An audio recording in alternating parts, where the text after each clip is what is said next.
Bonjour, bienvenue dans ce parcours à la recherche du Père. La dernière fois, nous avons évoqué le retour du cadet, le retour, j'ai envie de dire, un peu schizophrène du cadet, puisqu'en fait, il commence par l'esprit, mais il continue dans la chair.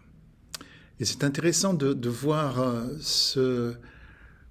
ce calcul qui s'est mis en place alors qu'en fait, il initie ce retour vraiment avec une action de l'esprit, puisque l'esprit l'amène en lui-même, et on a vu que c'est ce que Ésaïe aurait souhaité pour le peuple d'Israël, qu'il rentre en lui-même et qu'il se pose des questions, les bonnes questions. Rentrer en lui-même, il pense à son père qui a du pain en abondance pour tout le monde chez lui. Ensuite, il décide de se lever et d'aller vers son père. Et en troisième temps, eh bien, il a l'intention de lui dire « J'ai péché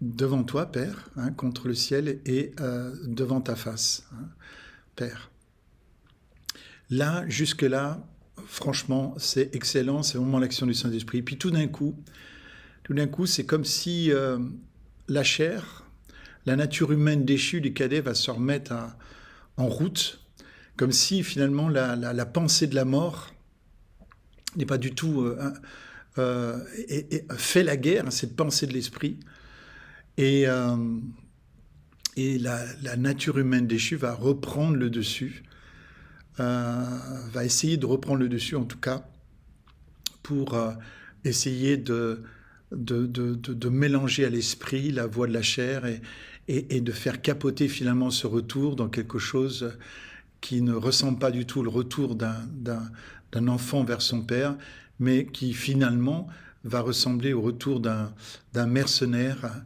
dans la maison du père. Et nous avons dit que le cadet, finalement, quelque part, il veut se ménager une porte de sortie, quelque part. En étant mercenaire et non pas esclave, ouvrier ou fils, mieux, eh bien, en étant mercenaire pour un temps, il se ménage une porte de sortie. Et quelque part, eh bien, on voit aussi que le cadet ne veut devoir rien à personne, puisque on peut supposer que travaillant dans la maison du Père, selon son plan, eh bien, du coup, comme ça, il ne devra rien à personne. Et nous avons dit que le cadet commet ainsi un second meurtre symbolique en refusant une identité de fils, son identité de fils, alors que ça fait 3 fois qu'il prononce le mot « père ». Quand même très paradoxal. Et puis le cadet entend finalement revenir en imitant peut-être son frère, peut-être qu'il pense que c'est le seul moyen de rentrer dans la maison du Père, et d'y rester, c'est d'être dans la maison du Père sous le mode de son frère aîné, qui, nous le verrons plus tard, est lui-même un mercenaire. Et finalement, on peut se poser la question, est-ce que le cadet n'essaye pas de se racheter lui-même, de racheter finalement, de payer sa dette, puisqu'en fait, en travaillant comme un mercenaire, est-ce qu'il n'a pas envie de reconstituer l'argent que le père lui a donné, et donc, mais là, c'est paradoxal, parce que pour redonner l'argent qu'il devrait à son père, il lui faudrait travailler très, très, très, très longtemps. Et je doute qu'un emploi de mercenaire y parviendra sur le temps court que se propose un mercenaire de rester dans une maison d'un patron. Voilà, donc ça, c'est ce retour problématique que nous avons vu la dernière fois.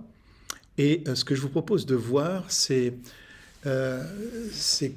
ce qui se passe une fois que le cadet est en présence du Père. Parce que là, on est bien d'accord, dans les versets 17, 18 et 19, nous sommes dans une préméditation du retour, mais le retour ne s'est pas fait, il ne s'est pas encore mis en route. La décision est prise, certes, de se mettre en route, mais finalement, il a pas encore pris la route qui va le ramener dans la terre de l'Alliance et au-delà, bien sûr, dans la maison de son père. Et donc ça, on va le voir, il va y avoir une coupure entre le verset 19 et le verset 20, puisqu'au verset 20, le verset 20 commence comme ça, et il se leva et il alla vers son père. Et donc là, bien sûr, on ne connaît pas le temps qu'il met à revenir chez son père, mais ça peut être un long voyage. Hein. Et comme il était encore loin, son père le vit et fut ému de compassion, il courut se jeter à son cou et l'embrassa. Le fils lui dit, et là, ce qu'il avait projeté de dire, la repentance qu'il avait projeté de dire va avoir lieu. « Mon père, j'ai péché contre le ciel et contre toi, je ne suis plus digne d'être appelé ton fils. » Et tout d'un coup, au verset 22, on a « Mais le père dit à ses serviteurs, apportez vite la plus belle robe et revêtez-le. » Donc, qu'est-ce qui est en train de se passer là? Je vous rappelle que le cadet avait prémédité de dire « Mon père, j'ai péché contre le ciel et contre toi, je ne suis plus digne d'être appelé ton fils, traite-moi comme l'un de tes mercenaires. » Or, ici, il n'a le temps de dire « Mon père, j'ai péché contre le ciel et contre toi, je ne suis plus digne d'être appelé ton fils. » Et c'est tout, puisque du coup, le père, dit à ses serviteurs, apportez vite la plus belle robe. Donc il y a mais et vite. Et quelque part, donc le père interrompt le cadet dans sa préméditation.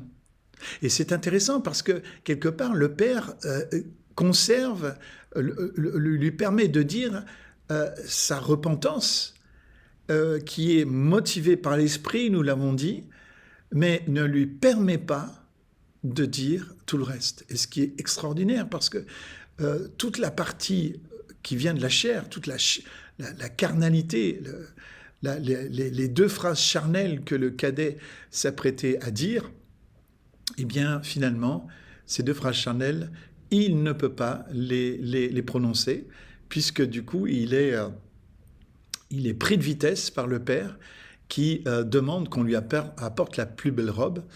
Et nous verrons un peu plus tard que la plus belle robe, c'est exactement l'antithèse de traite-moi comme l'un de tes mercenaires.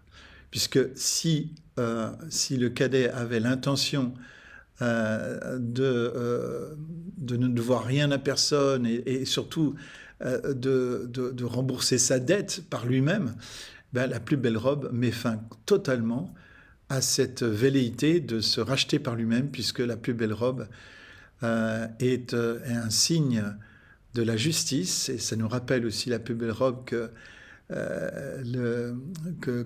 Joseph portait, alors qu'il n'était pas l'aîné, l'aîné de son père. Joseph donc portait cette robe bigarrée que le père lui avait fait parce qu'il aimait Joseph. Et donc cette belle robe, nous verrons, elle est absolument à l'antithèse des projets du cadet. Et quelque part, cette repentance, finalement, qui était complètement imparfaite avant le retour, se trouve accidentellement, et parce que le Père intervient, parfaite, finalement, au retour du cadet, non pas parce qu'il est devenu parfait, mais parce que le Père va lui empêcher de dire deux phrases problématiques. « Je suis puni d'être appelé ton fils, traite-moi comme l'un de tes mercenaires. » Et donc ça prouve, et là on a une preuve même dans le texte, que si d'aventure ces deux phrases du verset 19, je suis plus digne d'être appelé ton fils, et traite-moi comme l'un de tes mercenaires, si on avait le doute, si ces deux phrases avaient été de l'esprit, alors à ce moment-là, le père aurait laissé ces phrases être prononcées par le cadet. Mais comme elles sont charnelles, eh bien, finalement, le père interrompt, fait faire silence au cadet, non pas par une parole directe au cadet, mais parce que finalement, par la demande, dans la précipitation, vite, apportez vite la plus belle robe. Donc là, ça nous prouve à l'intérieur du texte que ces deux phrases ne pouvaient pas venir de l'Esprit, parce qu'une chose est sûre, c'est que dans la Trinité, on ne se coupe pas la parole. Quand le Père parle, le Fils et l'Esprit écoutent. Quand le Fils parle, le Père et l'Esprit écoutent. Et quand l'Esprit parle, eh bien le Fils et le Père écoutent. On ne se coupe pas la parole. Or, le fait de couper la parole, eh bien, nous rappelle cette injonction de l'Éternel que toute chair fasse silence devant l'Éternel. Eh bien, c'est bien ce qui se passe ici. Il y a une chair qui devait donc faire silence devant l'Éternel. Et donc, le Seigneur, le Père ici, une image du Père céleste, bien entendu, invalide totalement cette partie,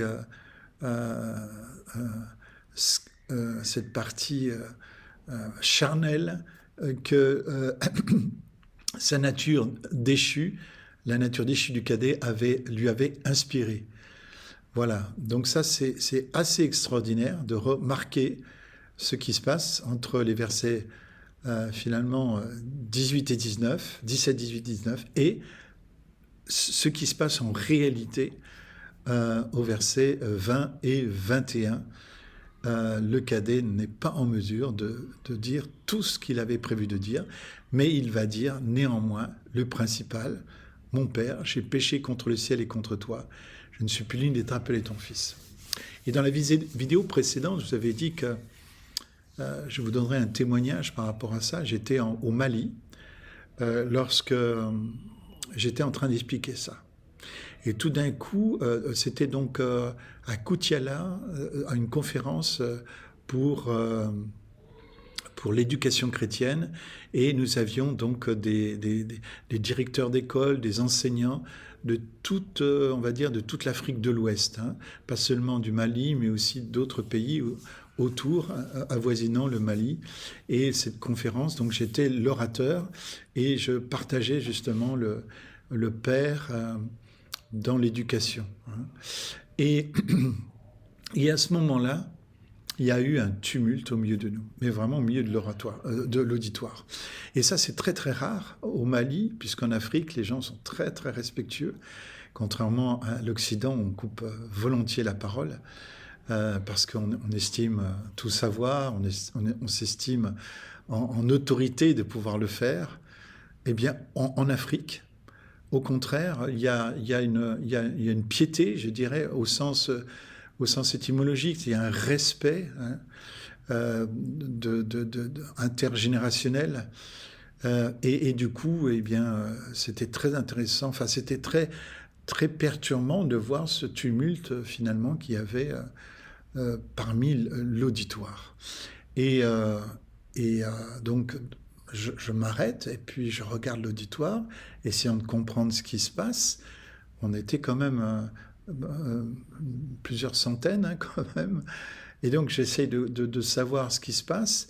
Et puis tout d'un coup, quelqu'un, et ça se fait bien aussi au Mali, ça, enfin en Afrique en tout cas, quelqu'un se lève, un homme âgé se lève et devient le porte-parole finalement de l'auditoire.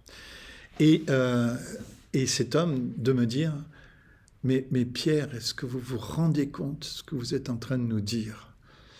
Alors, je dis, ben oui, je me rends bien compte ce que je suis en train de vous dire. Il dit: mais vous savez que c'est pas du tout comme ça qu'on a été enseigné. Alors, je pouvais pas m'excuser. Et je leur dis: je suis conscient que ce que je vous apporte aujourd'hui, concernant ce retour du cadet, n'est pas traditionnel. Et certainement pas exemplaire, puisqu'on vient de le voir, le verset 21 de Luc 15, et surtout le fait que le Père l'interrompt, prouve que ces deux phrases sur lesquelles nous avons médité ne sont pas une parole de l'Esprit. Et le vieux monsieur de dire: mais j'entends bien, mais savez-vous que tous les cultes, tous les dimanches, nous les commençons par cette phrase: je ne suis plus digne d'être appelé ton fils, traite-moi comme l'un de tes mercenaires.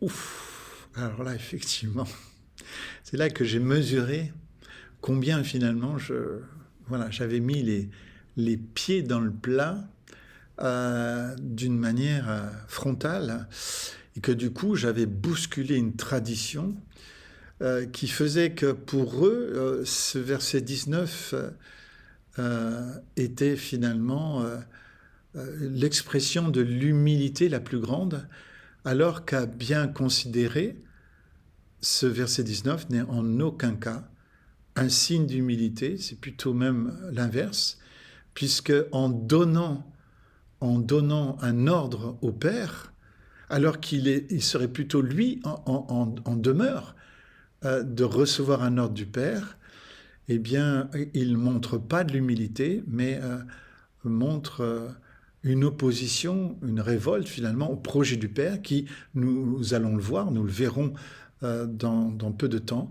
Le projet du Père n'est pas du tout de recruter un nouveau mercenaire, mais au contraire d'accueillir son enfant et de même faire la fête, comme nous le verrons, puisqu'il est tellement content de voir son enfant en vie qu'il va faire la fête avec toute sa maison, et il va même y inviter, bien sûr, de droit et de premier chef, son fils aîné, qui, nous le verrons, ne souhaitera pas entrer dans cette fête-là.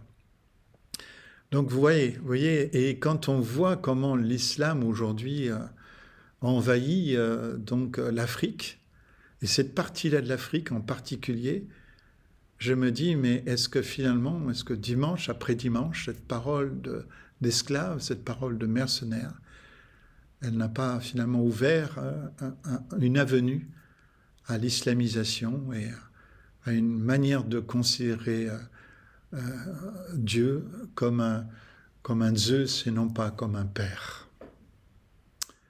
Voilà. Alors maintenant, ce qu'il nous faut considérer, c'est comment nous pouvons finalement guérir de cette indignité. Quelle est notre part finalement?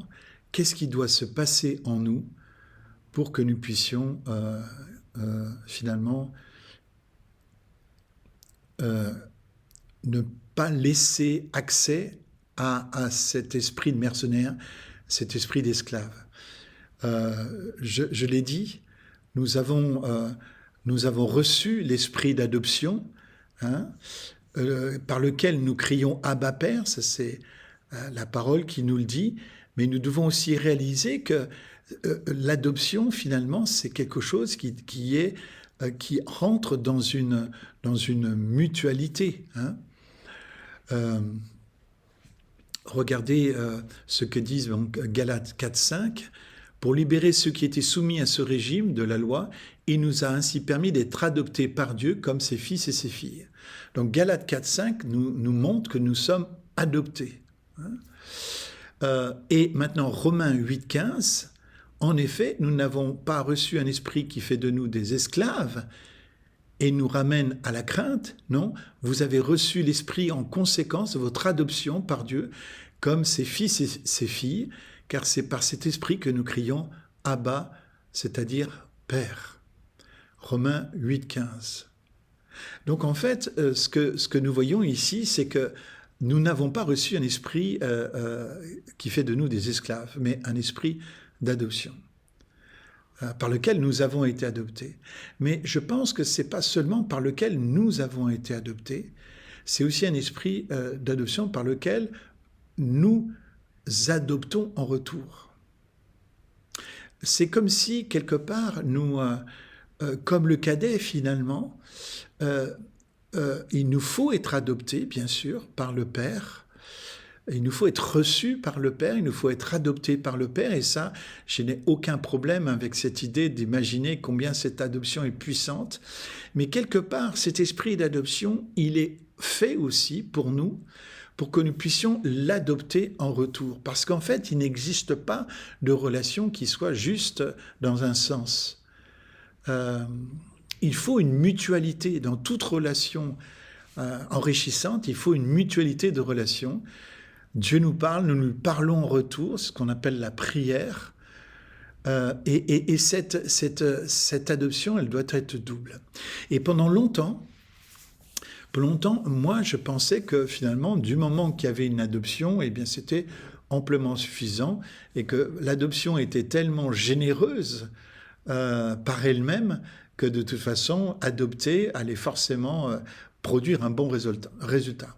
Or, j'ai rencontré une famille dans laquelle l'adoption a échoué. Et alors ça m'a complètement stupéfait parce que je ne savais pas qu'une adoption pouvait échouer. Encore une fois, pour moi, c'est tellement un tel acte de générosité, il y a une telle beauté que je n'imaginais pas qu'un enfant adopté puisse finalement refuser d'être adopté et finalement faire capoter ce processus d'adoption quelques années après qu'il ait été adopté. Et ça s'est passé effectivement dans une famille où un enfant a été adopté en bas âge. Et l'enfant, vers l'adolescence, va choisir de jouer une partition au moment de la crise d'adolescence. Et aussi parce que le fait qu'il va rencontrer aussi des personnes, enfin, il va côtoyer des gens qui vont finalement être de mauvaise compagnie pour lui. Eh bien, il va commencer avec ses parents adoptifs à conjuguer finalement sa crise d'adolescence en disant « mais de toute façon, vous n'êtes pas mes parents, de toute façon, vous n'êtes pas mes parents, etc. Vous m'avez adopté, mais moi, je ne vous adopte pas, vous êtes pas mes parents, de toute manière. » Et puis, bon, ça va atteindre un tel niveau, c'est que vers 16-17 ans, eh bien, l'enfant va devoir donc quitter la maison familiale parce que c'était juste devenu... il était devenu un étranger dans la maison et finalement l'adoption a complètement capoté. Et ça vraiment, ça a été un choc pour moi parce que franchement j'étais naïf sur ce point-là. Je pensais que du moment qu'on adoptait quelqu'un, eh bien du coup cette adoption était forcément réciproque. Et on voit bien que dans le retour du cadet, là, cette adoption du père, avec le projet qu'avait le cadet, aurait pu rendre cette adoption complètement caduque. Hein. Alors, certes, il n'y a pas d'adoption qui tienne dans cette parabole, puisque le cadet est vraiment le fils de son père, mais malgré tout, comme le fils était devenu étranger, le retour du cadet, c'est une réacceptation, c'est une réadoption finalement du fils dans les liens naturels de la paternité ici. Et donc, quel choc d'imaginer qu'une adoption pouvait donc échouer finalement. C'est tellement vrai que ça peut aussi exister au niveau même d'une église, d'un groupe même. Je m'explique, un jour j'ai été appelé dans une église de Genève à faire un travail apostolique, aider l'Église qui venait de passer par une crise assez importante où le pasteur avait choisi de quitter donc l'Église et avait laissé donc l'Église suite à un différend entre l'Église et ce pasteur. Et donc l'Église avait fait appel à des ministères apostoliques qui il se trouvait qu'ils étaient ils avaient des exigences, donc des exigences au niveau de la couverture apostolique et aussi également au niveau financier qui faisait que finalement l'Église de Genève n'a pas donné suite. Et donc moi je venais de rentrer de mission du Maroc, je venais donc d'être expulsé comme missionnaire du royaume du Maroc. J'ai donc été aidé cette église, le Seigneur m'a conduit dans cette église pour les aider. Et puis pendant 1 ou 2 ans, j'ai exercé un ministère apostolique, j'ai rencontré les responsables, j'ai même contribué à l'embauche d'un pasteur, puisque le ministère apostolique n'est pas forcément le pasteur de l'église. Et donc on était en train de construire une équipe d'anciens, et puis tout d'un coup, le pasteur, en plein culte dit ceci: savez, j'ai réalisé une chose, voilà ce que dit le pasteur. Pierre nous a adoptés, ça fait 2 ans déjà, mais nous ne l'avons pas adopté. Alors, moi, je suis tombé des nues, parce qu'il me semblait que c'était une grosse évidence que si j'étais donc demandé comme ministère apostolique, c'était donc il y a sous-jacent l'idée d'adopter le ministère quelque part, surtout pour venir aider dans des moments de crise. Et à ma grande surprise, je découvrais qu'il n'y avait pas eu de mutualité. Et tout ça parce qu'à un moment donné, j'avais partagé avec le pasteur sur cette idée que je venais de découvrir la mutualité de l'adoption. Et lui, ça avait fait le titre, mais sur le moment où j'en parlais, il n'avait pas du tout... il m'avait pas du tout manifesté quoi que ce soit. C'est donc publiquement que j'ai appris que finalement j'étais le seul à avoir adopté et que finalement l'Église n'avait pas fait cet acte de ratification vis-à-vis du ministère et vis-à-vis de l'équipe finalement que je représentais comme ministère apostolique. Donc toute l'équipe qui était derrière, tout le réseau qui était derrière n'avait pas été adopté au travers de moi finalement non plus.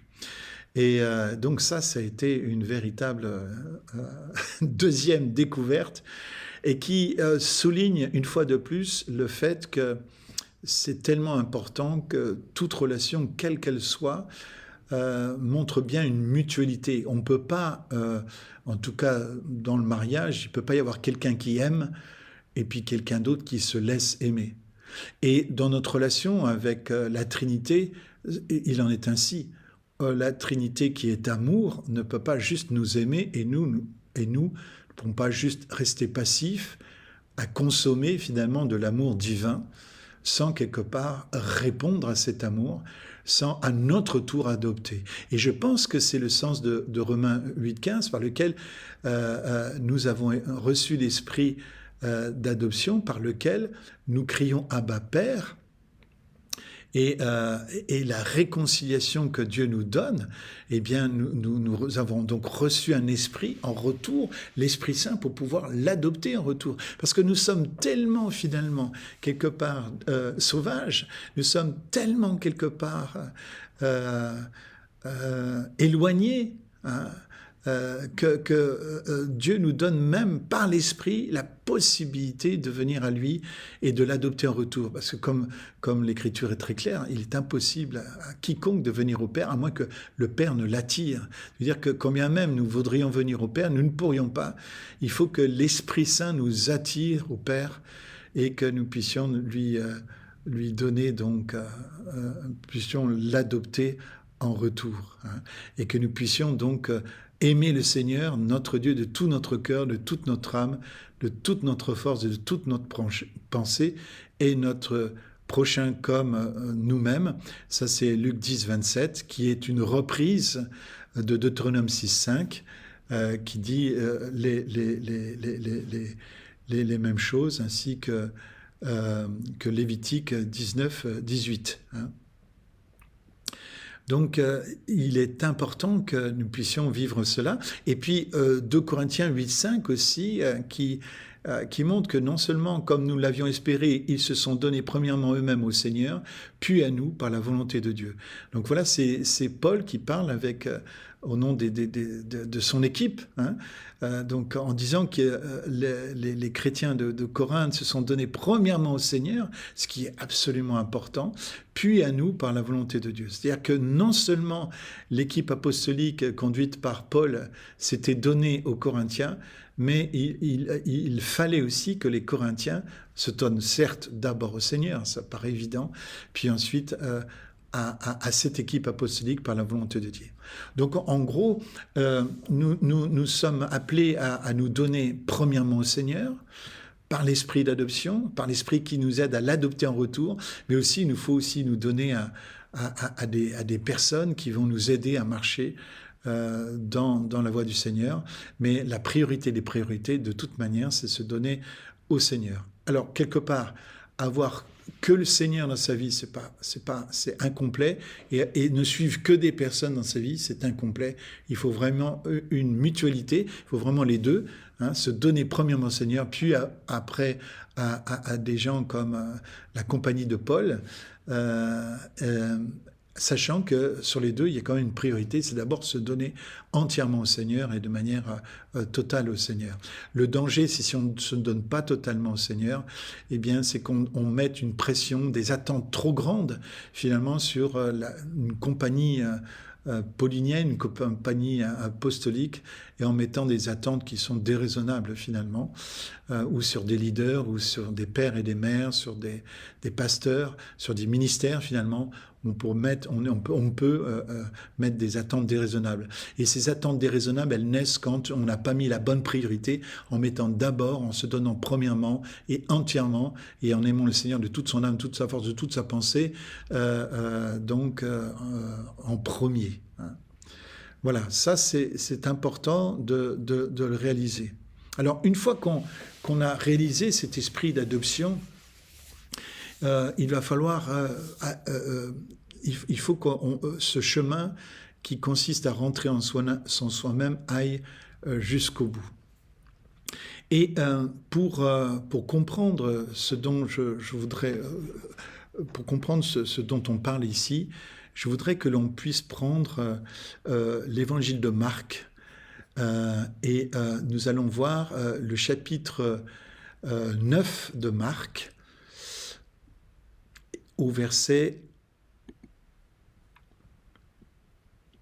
36 et 37. Mais avant, s'il vous plaît, je vais vous donner un petit peu de contexte de Marc 36 et 37. Le contexte, c'est que Jésus va donner à ses disciples l'autorité de marcher sur les serpents et les scorpions, sur toute la puissance de l'ennemi, et aucune de ces choses ne pourra leur nuire. Il va les envoyer guérir les malades, chasser les démons, et ensuite, quelque temps après, ils vont aller prendre la route pour se rendre donc à Capernaum. Et en chemin, sur cette route de Capernaum, les disciples se sont particulièrement vantés. Et ils se la pètent vraiment, en se vantant les uns les autres et en se comparant par rapport à tous les signes et les prodiges que le Seigneur a opérés au travers d'eux. Et Jésus ne va rien dire. Et la raison pour laquelle Jésus ne va rien dire, je pense que dans un premier temps, hein, c'est parce que la plupart de ces disciples qui ont été des gens qui ont été élevés au pied des scribes et des pharisiens, sont tellement convaincus de leur impureté, de leur échec, des perdants finalement. Ça ne devait pas être des super étudiants, tous, pas tous les disciples. Donc en fait, quelque part, ça devait être les derniers de la classe, en gros. Hein. Pour la plupart, pas tous, hein, mais pour la plupart. Et donc, quand Jésus les entend, parce que de toute façon, il entend forcément qu'ils sont en train de se vanter, etc., il dit rien dans un premier temps. C'est comme si, quelque part, Jésus leur laisse prendre une revanche sur l'existence. C'est très intéressant, son silence. Il leur dit rien. Et tous ces derniers de la classe, là, ils se la pètent, quoi. Ils prennent une revanche sur la vie. Finalement, de servir le Seigneur... Ils vont prendre notre revanche sur la vie, ils vont être fiers. Et Jésus leur laisse goûter cette fierté, finalement, d'être serviteur du Seigneur. Cette fierté, elle est importante. Mais elle ne doit pas nous conduire à l'orgueil, bien entendu. Mais il y a une partie de cette fierté qui est importante. Je pense que la fierté, elle est bonne tant qu'on est fier de Dieu. Mais quand on devient fier de soi-même, là, c'est dangereux. C'est dangereux. Ça peut être dangereux pour quelqu'un, justement, qui a eu un passé social difficile, une enfance difficile, d'entrer dans le ministère et finalement devenir, dans un premier temps, fier de ce que le Seigneur fait et progressivement de devenir fier de lui-même. Et ça, c'est très dangereux dans le ministère, puisque finalement, ça conduit à l'orgueil. Et finalement, la, la, la revanche qui se prend sur, sur l'existence se fait au prix de l'humilité. Et ça, c'est jamais très bon. Hein. Mais donc, arrivé à Capernaum, au verset 33, il vint à Capernaum et quand il fut dans la maison, il leur demanda « Sur quoi raisonniez-vous en chemin ?» Et tout d'un coup, les disciples vont garder le silence, car ils avaient disputé entre eux en chemin qui serait le plus grand. Et lorsqu'il se fut assis, il appela les 12 et leur dit « Si quelqu'un veut être le premier, il sera le dernier de tous et le serviteur de tous. » Donc Jésus, là au verset 35, va s'asseoir, il va appeler les 12 qui étaient tout d'un coup très silencieux à la question de Jésus et va leur enseigner finalement ce que j'ai appelé déjà dans ce parcours la diachronocratie, c'est-à-dire cette inversion, cette subversion de l'autorité qui fait que le premier sera le dernier de tous et sera surtout le serviteur de tous. C'est qu'il ne peut pas y avoir de leadership sans service. Sans service. Et qu'un leader qui oublierait de service, oublierait en même temps d'être leader finalement, il rentrerait dans une forme d'arrogance qui ne reflèterait pas du tout le Christ qui, tout en sachant que Dieu avait mis le royaume entre ses mains, eh bien c'est saint pour pouvoir laver le pied de ses disciples. Hein, et montrer ce que c'est que le leadership dans le royaume de Dieu. C'est un leadership subversif, c'est une diaconocratie, c'est-à-dire un leadership par le service. Hein. Si on prend donc la racine grecque de ce mot, enfin ce néologisme que j'invente, hein, la diaconocratie, donc la direction par les serviteurs, quelque part. C'est pour cette raison que les serviteurs dans cette parabole sont honorés, puisque le cadet, enfin l'aîné, quand il rencontrera le serviteur, nous l'avons dit, a parfaitement le cœur du père, alors que ceux qui sont les fils légitimes, eux, semblent ignorer totalement à qui ils ont affaire, alors que les serviteurs, eux, savent à qui ils ont affaire. Mais d'abord, ce que je voudrais que nous remarquions, c'est que, donc, en très peu de temps, les disciples se la pètent, sont dans l'arrogance, sont très très hauts, ils sont là. Et puis, arrivé Jésus leur pose la question, au fait, de quoi parliez-vous au chemin ? Et tout d'un coup, ils font silence, ils sont vers le bas. Donc au début, ils sont dans une forme d'orgueil, et à la fin, ils doivent se mépriser eux-mêmes d'avoir, finalement, la question va les amener à s'en vouloir eux-mêmes. Et ça, c'est typique de l'âme humaine, et j'ai envie de dire d'une âme humaine qui n'est pas sauvée. Vous savez ce que dit la parole, hein, s'accusant ou se défendant à tour de rôle. Hein. La conscience humaine, elle est comme ça. La conscience humaine, lorsqu'elle n'est pas sauvée, elle s'accuse ou elle se défend à tour de rôle. Hein. Elle se trouve des excuses ou alors elle se condamne. Eh bien, les disciples, ils étaient dans une forme d'arrogance, hein, à vouloir se la péter, à vouloir se comparer les uns aux autres. Et puis tout d'un coup, ils sont complètement abasourdis, et puis par la question de Jésus, ils se trouvent vraiment au plus bas. Et donc, il est clair qu'une âme qui est soit dans l'orgueil le matin et qui le soir se trouve finalement dans le mépris n'est pas une âme sauvée. Il existe entre ces deux extrêmes une position d'équilibre que j'appelle la modestie. Cette modestie, c'est la forteresse du juste. C'est là que le juste doit se trouver, mais ça ne peut pas être une posture, parce que cette modestie, cette humilité, ne peut pas être une posture. Parce que tout ce qui est posture en nous est une imposture. On ne peut pas feindre l'humilité.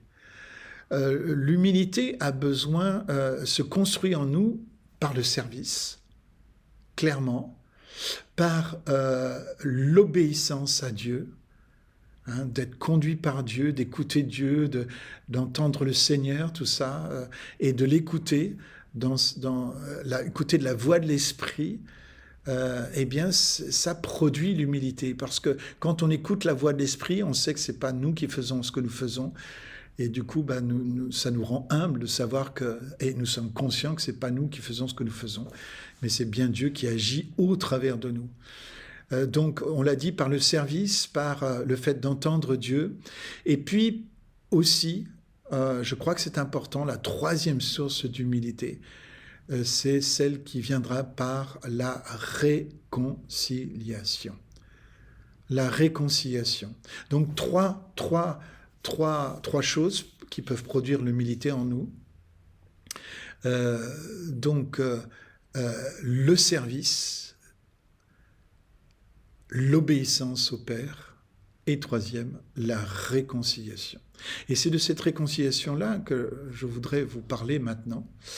Et après que Jésus leur a parlé de la diaconocratie, finalement, que si quelqu'un veut être le premier, il sera le dernier de tous et le serviteur de tous.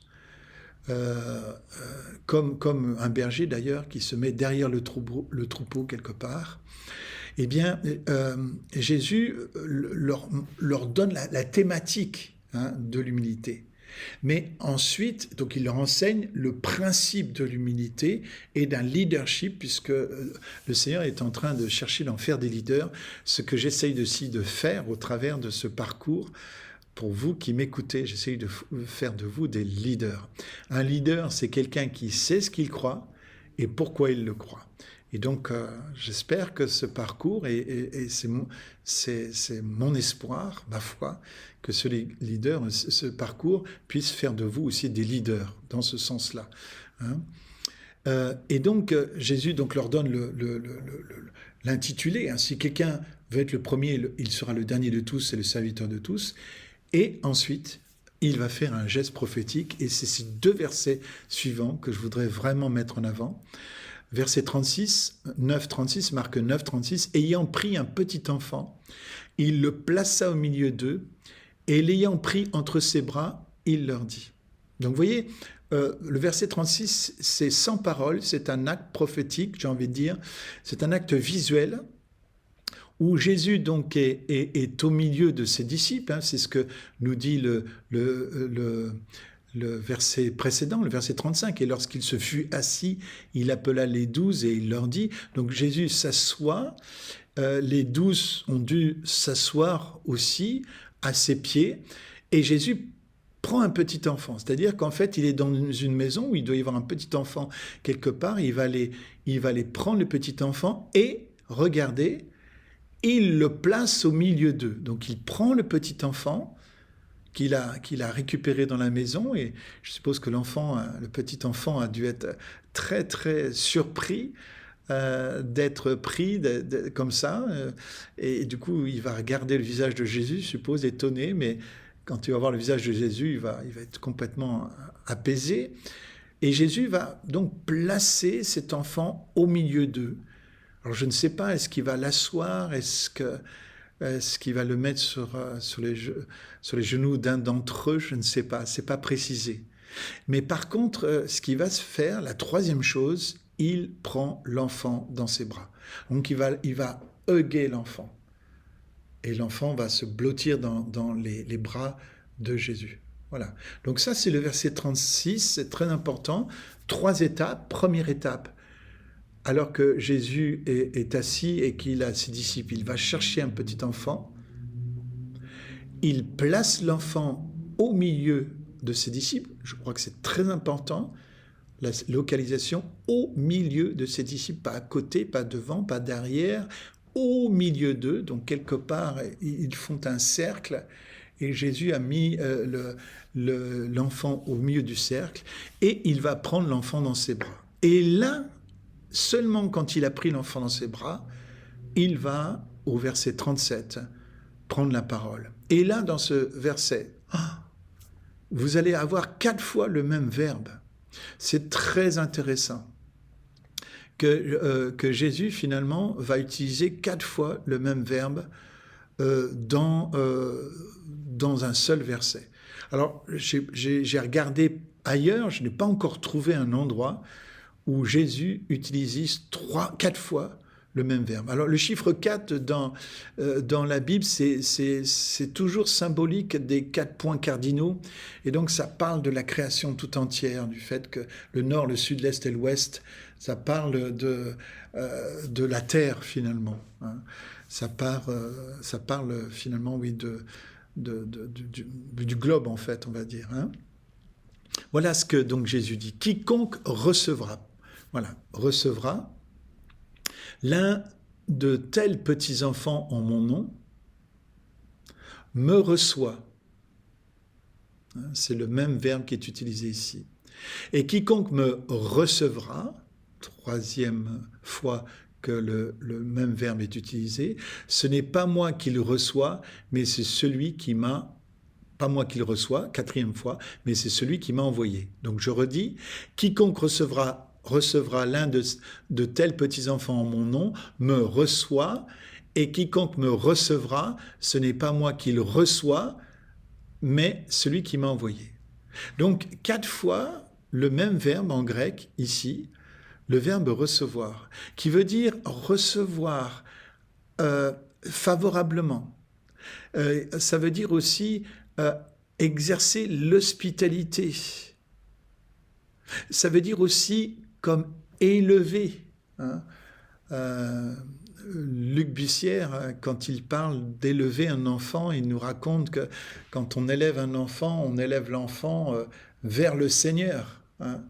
Et finalement, élever un enfant, c'est l'élever vers le Seigneur. C'est pas l'élever vers lui-même, c'est pas l'élever vers soi-même ou vers l'enseignant, c'est l'élever vers Dieu. Et tout enseignant digne de ce nom n'élève pas les gens vers lui, mais il les élève vers Dieu. Et donc, quiconque recevra l'un de tels petits-enfants en mon nom me reçoit, et quiconque me recevra, ce n'est pas moi qui le reçois, mais celui qui m'a envoyé. Or, qui a envoyé Jésus, si ce n'est le Père? Autrement dit, on va essayer de voir visuellement comment les choses se passent. On a dit qu'il y a un cercle des 12. Au milieu du cercle, Jésus s'est trouvé avec... est assis avec, à l'enfant dans ses bras. Donc, le cercle des 12, au centre du cercle des 12, Jésus avec les enfants, l'enfant dans ses bras, et cette parole que Jésus donc va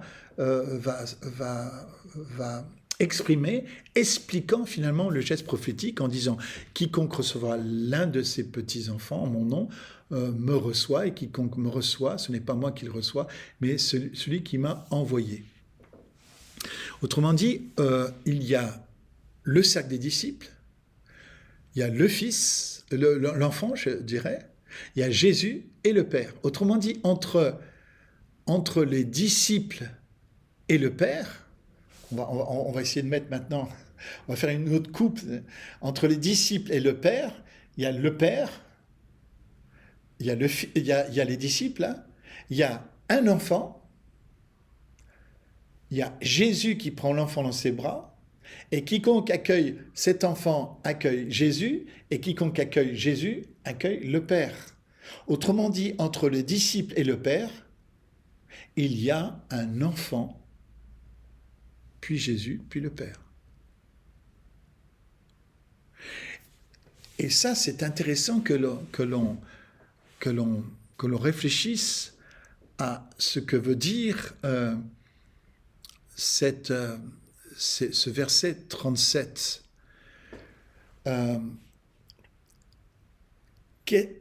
Il y a donc entre nous et le Père un enfant.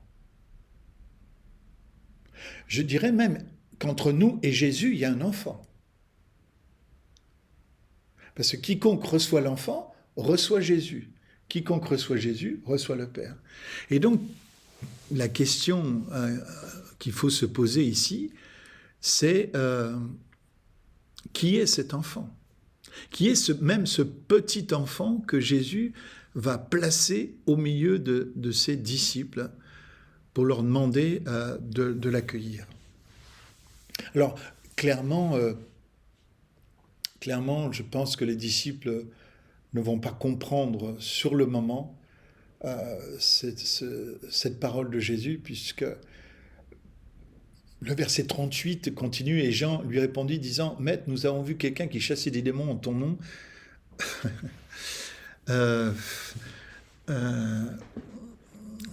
Ça se demandait si Jean n'était pas en train de changer de conversation, et on n'a pas le sentiment qu'ils ont bien compris ce qui est en train de se passer. Parce que la première question que les disciples auraient dû demander, ce qu'ils font par ailleurs à d'autres moments quand ils ne comprennent pas, c'est « Mais tu as mis cet enfant au milieu de nous, mais c'est qui cet enfant? Enfin, il représente quoi cet enfant ?»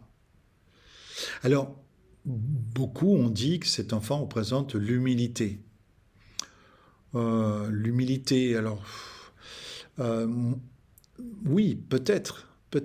Hein, est-ce que ce passage est en train de dire qu'entre nous et Jésus, il y a l'humilité, et puis entre nous... je pense qu'il y a plus que ça, parce que l'enfant représente la dépendance, puisqu'en plus il est dit d'accueillir l'enfant, hein, de l'élever, d'exercer une hospitalité envers cet enfant-là. Il faut donc recevoir cet enfant. Quel est cet enfant? Et à mon sens, ça prendrait tout son sens si on parlait d'enfance. Et je vous propose de remplacer petit enfant par enfance. Et on va voir ce que ça donne. Verset 36, « Ayant pris une enfance, il la plaça au milieu d'eux.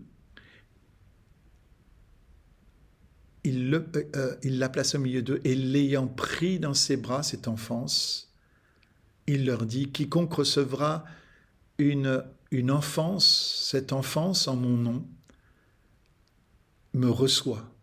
Et quiconque me recevra, ce n'est pas moi qui le reçois, mais celui qui m'a envoyé. » Alors,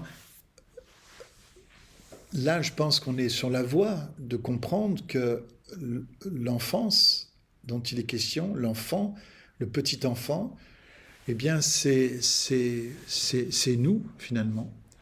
C'est l'enfant que nous avons été, c'est l'enfant qui est en nous. Parce que nous sommes tous devenus des adultes, mais chaque adulte abrite un enfant, plus ou moins de manière adéquate. Voilà ce que j'ai envie de dire de l'adulte.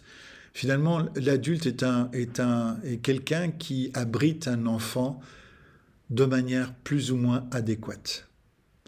Soit l'adulte abrite un enfant, parce que ça, de toute façon, c'est indéniable, c'est presque une loi spirituelle. Dans chaque adulte, il y a un enfant.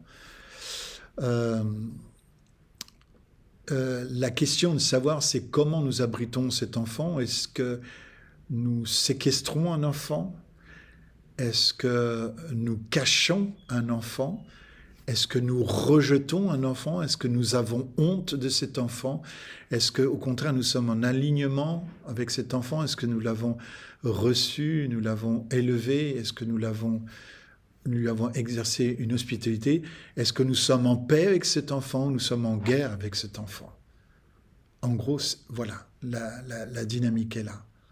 Et ce que Jésus, pour moi, est en train de nous expliquer ici, et qui est très très précieux, c'est que cet enfant, finalement, notre enfant, nous devons l'accueillir, nous devons faire la paix avec lui, nous devons le rencontrer, nous devons nous asseoir et faire ce chemin vers nous-mêmes, parce que ce chemin vers nous-mêmes, finalement, c'est vers l'enfant que nous avons été. Et cet enfant, il peut avoir différents âges en nous. Cet enfant, il a besoin d'être rencontré. Et personnellement, je ne crois pas qu'il y ait une nécessité absolue à ce que cet enfant soit rencontré par un psychiatre ou par un psychologue. Alors, merci Seigneur pour les psychiatres ou les psychologues, mais ce que je veux dire par là, c'est que notre premier besoin n'est pas tant de rencontrer un psychiatre, un psychologue, sauf si vraiment c'est devenu absolument nécessaire et que nous sommes incapables de nous rencontrer nous-mêmes. Il va falloir peut-être bien, donc du coup, que nous rencontrions un psychiatre ou un psychologue. Mais si nous pouvons, si nous acceptons humblement, parce que c'est un chemin d'humilité, ça ne peut pas être autrement, hein. Si nous acceptons humblement d'aller à la rencontre de cet enfant qui est en nous, pour le rencontrer, alors ça a de la valeur. Et une fois qu'on a rencontré cet enfant, qu'allons-nous faire avec cet enfant? Est-ce que nous allons continuer de le rejeter? Au contraire, non. Qu'est-ce que Jésus dit? Nous devons l'accueillir, nous devons l'élever, nous devons exercer l'hospitalité. Autrement dit, il va s'agir de parler à cet enfant, de faire connaissance avec cet enfant, de l'apprivoiser. Et vous savez que l'enfant, la plupart du temps, il est plus blessé par le silence des adultes quand il a vécu quelque chose de difficile dans son enfance que par ce qui lui est arrivé effectivement. Ce que je veux dire par là, c'est que quand un enfant a vécu un trauma dans l'enfance, si les adultes se sont tus autour de lui, ce silence est bien plus destructeur à mon sens que ce que l'enfant a vécu effectivement. Sauf bien sûr s'il s'agit d'un viol ou quelque chose comme ça. Forcément, l'acte de viol peut être très blessant. Mais quand bien même, il y a des enfants qui ont vécu des choses terribles, mais le trauma a été multiplié par le silence gêné des adultes qui n'ont pas su parler, qui n'ont pas mis une parole, ne serait-ce que pour dire ce que tu as vécu, ce n'est pas ta faute. Ce que tu as vécu, c'est la faute d'un adulte. Et ce qu'il t'a fait, c'est très, très, très mal. Voilà ce qu'un enfant a besoin d'entendre. Mais si on ne dit pas ces trois choses à un enfant, eh bien, l'enfant va croire qu'il a mérité ce qu'il a reçu et que finalement, il a peut-être séduit l'adulte, etc., etc., et l'enfant va se sentir coupable. Si on ne désigne pas le coupable, ben, l'enfant va croire que c'est lui le coupable. Oui, c'est très important. C'est très très important que finalement on puisse parler à un enfant. Et si vous écoutez ce parcours, vous suivez ce parcours, et que vous avez vécu quelque chose de difficile dans l'enfance, et que les adultes n'ont pas parlé, moi je tiens à vous demander pardon pour ça. Mais il n'est pas trop tard. Il n'est pas trop tard pour faire grâce à ces adultes, et surtout il n'est pas trop tard pour élever l'enfant. Il n'est pas trop tard pour aller voir l'enfant. Il n'est pas trop tard pour parler à l'enfant. Et de lui dire ce qu'il aurait dû entendre à ce moment-là. Ça, c'est hyper important. C'est pour ça que je vais vous donner, avec cette vidéo, un plan d'une lettre de réconciliation que je vais vous demander de rédiger. Cette lettre de réconciliation, elle est en 3 temps. Et dans la vidéo prochaine, je commenterai cette lettre. Mais vous aurez déjà le plan de cette lettre dès la fin de cette vidéo et je vous demanderai donc d'y réfléchir et de commencer à prier par rapport sur cette lettre. Et dans la vidéo prochaine, je reviendrai sur cette idée de réconciliation, de faire la paix avec soi-même pour entrer dans une vraie humilité. Voilà, que le Seigneur vous bénisse. La lettre sera jointe à cette vidéo et en fin de cette vidéo. À la prochaine. Au revoir.